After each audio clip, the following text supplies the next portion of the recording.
नमस्कार, सत श्री अकाल, आदाब, जय भीम, जोहार। मैं हूं आपके साथ शुभम कुमार और आज आप जो ये दृश्य देख पा रहे हैं ये हम एपी एग्रो फार्म में हैं। ये प्रयागराज में स्थित है और हमारे साथ बातचीत करने के लिए आज उमर अली साहब मौजूद हैं साथ में और इनसे हम जानेंगे कि जो ये एग्रो फार्म चला रहे हैं इसमें ये गोट फार्मिंग कितने सालों से कर रहे हैं, किस तरीके से कर रहे हैं, क्या स्ट्रेटजी होती है इसके पीछे और क्या फ़ायदे क्या नुकसान है, ये सब कुछ जानेंगे। लेकिन उसके पहले आप हमारे चैनल को सब्सक्राइब कर लीजिए और बेल आइकन भी दबा लीजिएगा ताकि जो लेटेस्ट अपडेट्स और लेटेस्ट वीडियोज़ आती हैं उसका नोटिफिकेशन आपको तत्काल मिल सके। सर, बहुत बहुत स्वागत है आपका हमारे चैनल में।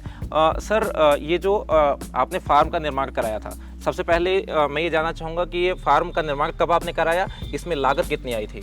ये हमारा फार्म का निर्माण 2018 में हुआ था जी। लागत लगभग 5 लाख के आसपास जी। बाउंड्री वाल मेरी पहले से थी, सेट का निर्माण सब हमने कराया है 2018 में जी। और जो आइडिया था कि गोट फार्म खोला जा सकता है, एक प्रॉफिटेबल बिजनेस उसको बनाया जा सकता है, कैसे आइडिया आया था आपको? मेरा ये तो बचपन से शौक था गोट फार्मिंग का। तो उसके बाद हमारे पास जगह थी तो फिर हमने प्लानिंग बनाया। CIRG से 2019 में हमने 81 बैच में ट्रेनिंग लिया है। अच्छा, हाँ। तो ट्रेनिंग प्रॉपर लेने के बाद ही आपने इस गोट फार्म को ट्रेनिंग प्रॉपर लेने के बाद मैंने शुरू किया। अच्छा, इसके अलावा आपका कौन सा बिजनेस रहा और इसके अलावा क्या करते हैं आप? मेरा टाइल्स मार्बल का बिजनेस है। अच्छा जी, यानी एक तरीके से इसको आपने साइड बिजनेस के तौर पे अपना रखा है। जी। लेकिन ये साइड बिजनेस आपको कितनी इनकम देता है, किस तरीके से प्रॉफिट का ये धंधा बनाते हैं आप इसको? ये तो एक शौक का बिजनेस है। बहुत, जिसको अगर इसमें शौक नहीं है तो इस बिजनेस में वो आए ही ना। बिल्कुल। इसमें तो बहुत ज़्यादा प्रॉफिट नहीं है, लेकिन ये है कि अगर अच्छी ब्रीड क्वालिटी पे काम करेंगे तो अच्छा मुनाफा है। सबसे पहले एक चीज़ और है कि अगर इस फार्म को विजिट करके कोई देखना चाहता है, एग्जैक्ट ये लोकेशन क्या है आपके फार्म की? ये लोकेशन पड़ेगा ये विलेज उमरगंज भंडरा, नैनी प्रयागराज। अच्छा, रीवा रोड से 200 मीटर अंदर है। रीवा रोड से 200 मीटर अंदर है, यानी NH30। हाँ, NH30 है, मेन मामा भांजा तालाब मार्केट। अच्छा जी, वहाँ पे स्थित है जी। सर, हम आपके फार्म को जैसे कि देख रहे हैं, यहाँ पे कई सारी जो ब्रीड्स हैं वो आप कैमरे के पीछे भी बता रहे थे। कौन कौन सी ब्रीड्स आपके इस फार्म में मौजूद हैं? मेरे पास मेन ब्रीड बर्बरी और सोजत जी। इसी पे मेरा ब्रीडिंग का काम है पूरा। अच्छा। हाँ, ट्रेडिंग का कोई काम नहीं, टोटल ब्रीडिंग फार्म है। अच्छा। तो इसके अलावा जो नस्ल हैं जी, वो यहाँ पे आपने नहीं रखी हैं, उसका कारण क्या है? उसका रीजन ये है, जैसे बीटल है, जमुना पारी है, हाँ।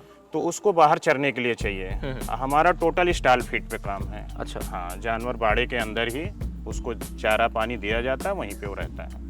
बाकी जो ये फर्म बाकी जो ये तोतापरी है या बाकी जो वो हैं उनको चरने के लिए ही चाहिए? हाँ, बाहर चरने के लिए निकालना चाहिए। पड़ेगा? यहाँ के लिए ठीक नहीं है, क्लाइमेट के हिसाब से भी यहाँ के अच्छा, लिए। आपने रिसर्च करके ही आप? जी। अच्छा, तो अभी आपके फार्म में 2-3 नस्लें ही हैं? हाँ, मेन बर्बरी और सोजत। बर्बरी और सोजत। हाँ, गुलाबी सोजत है, बर्बरी है, कुछ पतीरा ब्रीड है। जी। तो खाने पे किस तरीके का फीड इनको दिया जाता है? और खाने पे हमारे वैक्सीनेशन पास की बात करें तो दोनों चीजें बता दीजिए। खाने पे ये दलहनी चारा हम देते हैं, जैसे चने का भूसा है, मसूर का भूसा है सूखे में।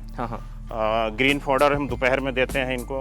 ये आपके सामने लगी हुई है सुडान चरी, ठंड में बरसेम रहती है। शाम को एक टाइम इनको दाना दिया जाता है, उसमें पूरा मिक्स दाना रहता है। जैसे मक्का है, जौ है, गेहूं है, दरा करके उसमें मिक्स करके बना के जैसे 1 महीने का रख देते हैं हम लोग, कि डेली उसको दिया जाता है। अच्छा, फार्म खोलने के दौरान कौन कौन सी बातों का विशेष तौर पे ध्यान रखना है? फार्म निर्माण करने के दौरान जो बकरियां लानी हैं अपने फार्म पे, वो लाने के दौरान क्या क्या सावधानियां रखनी चाहिए, क्या क्या दिमाग में ये रखना चाहिए कि ये चीज़ें निर्माण करनी है, ये चीज़ें? फार्म खोलने से पहले तो प्रॉपर ट्रेनिंग सबसे ज़रूरी है, मस्ट है ट्रेनिंग। बिना उसके तो फार्म खोले ही नहीं, बहुत से फिर दिक्कतें आएंगी उसमें। फार्म बनाते समय इसमें दिशा का मेन ध्यान है कि पूरा फर्स्ट टीम सेट होना चाहिए जी। हाँ, और उसके बाद जहाँ से भी गोट परचेज करें फार्म से ही करें, मार्केट से गोट को परचेज ना करें। अच्छा। हाँ, और जहाँ से ले टोटल वहाँ का बैकग्राउंड पता होना चाहिए फार्म का, पूरी वैक्सीन कंप्लीट होनी चाहिए गोट की जी। नहीं भी है तो उसको ला के सबसे पहला काम उसकी डिवार्मिंग करके पूरी वैक्सीन इसकी लगानी चाहिए। और वैक्सीनेशन की बात जब आ गई है तो ये भी कहा जाता है कि बकरियों में सबसे ज़्यादा जो मॉर्टेलिटी का प्रतिशत होता है वो सबसे ज़्यादा इस बिजनेस में है। ऐसा क्या कारण है? बकरियां बीमार ज़्यादा होती हैं या उनकी केयर ज़्यादा करनी पड़ती है, क्या कारण है ऐसा? सबसे मेन क्या होता है, लोग वैक्सीन नहीं कर लगाते हैं। इसमें PPR वैक्सीन होती है, PPR बीमारी है तो उसकी वैक्सीन मस्ट है। फिर ET है जी, FMD HS है, एक गोट पॉक्स है। ये 5 वैक्सीन बहुत ही मस्ट है लगाना अगर आप फार्मिंग कर रहे हैं तो। जो ये वैक्सीनेशन अगर नहीं हुआ तो किस तरीके की बीमारियां हैं जो मॉर्टेलिटी के परसेंट को बढ़ा सकती हैं? जैसे PPR अगर फार्म में आ गई, आपने वैक्सीन नहीं किया है, तो फिर उसमें एनिमल को बचाना बहुत मुश्किल हो जाता है। एक को हुई तो उससे फैलती चली जाती है, तो फिर उसमें फार्मर बहुत ज़्यादा लॉस में चला जाएगा। अच्छा, आपने कहा कि फार्म का जो निर्माण करना है वो पूरा पश्चिम का ध्यान रखना, कारण उसका क्या हो सकता है? उसमें सूरज की रोशनी उसको फार्म के अंदर बहुत ज़्यादा नहीं जाती। गर्मी के दिन में टेम्परेचर अंदर नहीं होता, इसलिए उस दिशा में बनाना अच्छा रहता है। अच्छा, एनिमल के लिए अच्छा होता है, गोट के लिए। और जैसा कि आपने बताया कि आपने ट्रेनिंग लेकर के ही ये सारी चीज़ें करी थी, आपने दूसरों को भी यही सलाह दे रहे हैं कि ट्रेनिंग लेना ही मस्ट है। और इसके अलावा आपने पाल लिया, उसके बाद जो कहा जाता है कि जब आप बकरियां फार्म में अपने लाएंगे, है ना, तो फार्म में बकरियां लाने के दौरान प्रेग्नेंट बकरी लानी है या नॉर्मल जो पेट से ना हो बकरी वो भी लाएंगे? क्या क्या उसका कुछ प्रेग्नेंट बकरियां भी ला सकते हैं, लेकिन एकदम लास्ट उसका टाइमिंग जब होता है उस समय ना लाएं। कम से कम 3 महीने के आसपास, इनका 5 महीना होता है मेन टाइमिंग। 3 महीने के प्रेग्नेंट है तब लाना चाहिए। और उसमें गाड़ी पे फिर ट्रांसपोर्टिंग पे देखना चाहिए कि बहुत ज़्यादा उसमें एनिमल ना हो, बहुत ज़्यादा आराम से आए। उसके बाद आने के बाद फार्म में उनको, जैसे बहुत दूर से आई है तो 3-4 घंटा रेस्ट करने के बाद ही फिर पानी और चारा उरा देना चाहिए। अच्छा, अब आती है बात प्रॉफिट की। गोट फार्मिंग में किस तरीके से केयर करने पे और ध्यान रखने पे प्रॉफिट होता है, और क्या ऐसी सावधानियां हैं अगर वो नहीं बरतेंगे आप तो आपको लॉस भी हो सकता है और लंबा लॉस हो सकता है? प्रॉफिट का इसमें अगर आपके पास ब्रीड अच्छी है, प्योर ब्रीड पे काम है, क्वालिटी अच्छी है, तो उसमें अच्छा पैसे बनते हैं।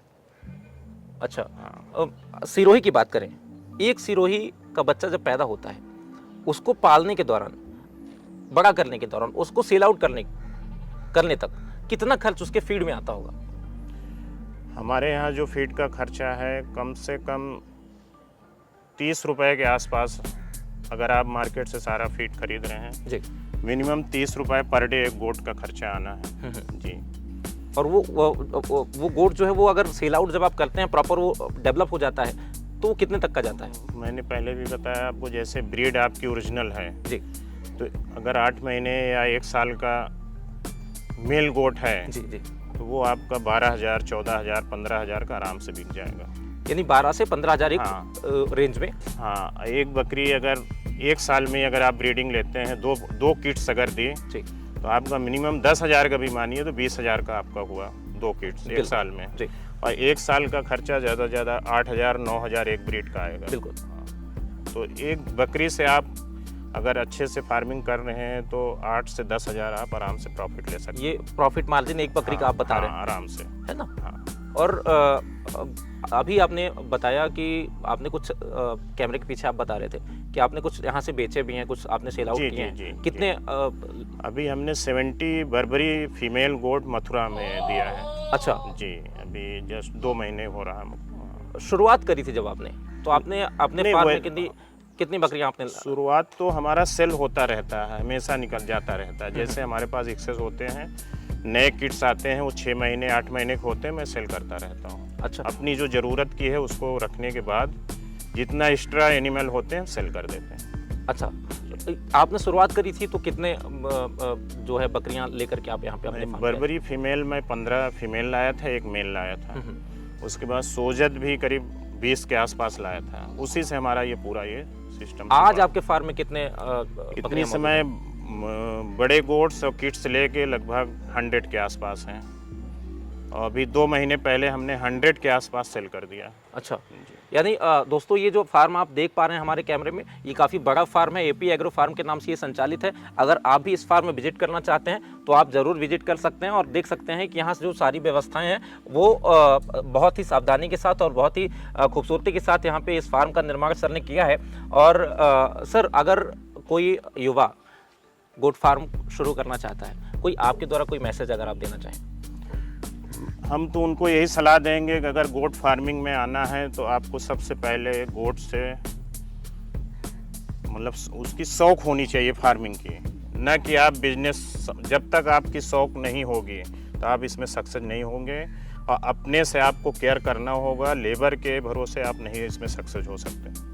यानी डिपेंडेंसी दूसरे पे अगर होगी तो ये बिजनेस नहीं सक्सेस है, उसके और लिए अगर आप नहीं बिजनेस मान के करेंगे तो भी आप सक्सेस नहीं होंगे। नहीं होंगे सक्सेस। अगर आप शौक मानकर आप चाहे जितना पैसा इसमें लगा दें, आप कहीं बैठे हैं, आप सोचें कि लेबर कर देगा, तो नहीं होना है, बहुत बड़े लॉस में जाएंगे, इसमें वो आए ही ना, इस लाइन में आए ही ना वो। अच्छा, ये बहुत बड़ी बात आप कह रहे हैं कि आप इस लाइन में तब आइए हिम्मत अगर आप इसको साइड बिजनेस के तौर पे भी मान करके और इसमें आप केवल चाहें कि इन्वेस्ट करके कमा लें, वो नहीं किया जा सकता है ना जी।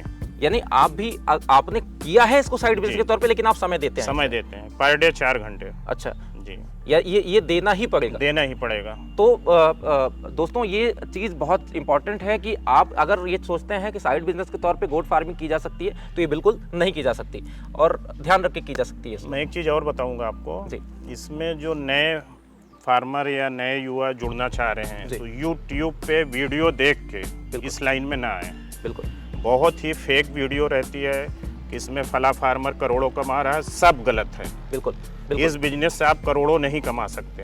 हाँ, अच्छा खासा अगर आप देखभाल कर रहे हैं तो अच्छी खासी प्रॉफिट आएगी, लेकिन करोड़ों इसमें नहीं बना सकते, इस लाइन में वो आए ही ना। ये एक हकीकत वीडियो में हमेशा मैं सर जिन भी वो आप अपना पैसा भी लॉस करेंगे, अपना समय भी लॉस करेंगे, माँ बाप का पैसा खराब करेंगे। ये जो आपने कही, ये मैं एक्सपेक्ट कर रहा था कि आप ऐसी बात कह सकें, क्योंकि हम जिस भी किसान भाइयों से और अब बहुत सारे फार्मर से मिलता रहता हूँ, उनसे यही कहता हूँ कि आप हमारे प्लेटफॉर्म पे जो चीजें बताइए वो रियल बताइए, कहीं करोड़ों नहीं, कहीं लाखों नहीं, जो रियलिटी है। और झूठा वीडियो रहता है, बिल्कुल हकीकत नहीं। कुछ लोग हैं जो हकीकत भी बताते हैं, मैं सबको नहीं कह रहा। नहीं, बिल्कुल आप वो चीज ठीक कह रहे हैं और ये होनी भी चाहिए। आप प्लेटफॉर्म चला रहे हैं, मैं भी प्लेटफॉर्म चला रहा हूँ दोस्तों, तो मुझे भी यही चीज एरिया ऑफ इंटरेस्ट है, इसलिए चलाता हूँ। और मेरा जो उद्देश्य होता है सर, मैं आपको बता दूं, यही होता है कि एग्जैक्टली वो जो चीज है, रियलिटी है, जो आप झेल रहे हैं या आपने जो कमाया है या आपने जो लॉस किया है, आप वही हमारे प्लेटफॉर्म पे बता दें, ताकि जो रियलिटी हो पता चल सके। तो जो इस बिजनेस में घुसना चाहता है वो सारी चीजें सतर्कता के साथ समझ ले,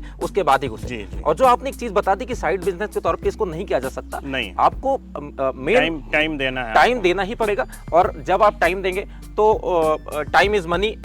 जी, सीधी सी बात है कि आप समय देंगे तो आप पैसा बना पाएंगे, और पैसा इसमें भी है, लेकिन करोड़ों लाखों का सपना देख करके मत आइए। आप मेहनत करेंगे तो आप कमाएंगे, ठीक ठाक कमा सकते हैं, ठीक ठाक कमा सकते हैं, है ना। बाहर आप जो 20,000 25,000 की जॉब कर रहे हैं उससे अच्छा कमा सकते हैं, लेकिन आपको टाइम देना पड़ेगा, उसमें आपकी शौक होनी चाहिए, इंटरेस्ट होनी चाहिए। और एक चीज और आती है कि ये जो बच्चे हैं, इनको इंसानी बच्चों की तरह ही केयर करना पड़ता है। समय से आप इनको सब चीज पूरा करना पड़ेगा।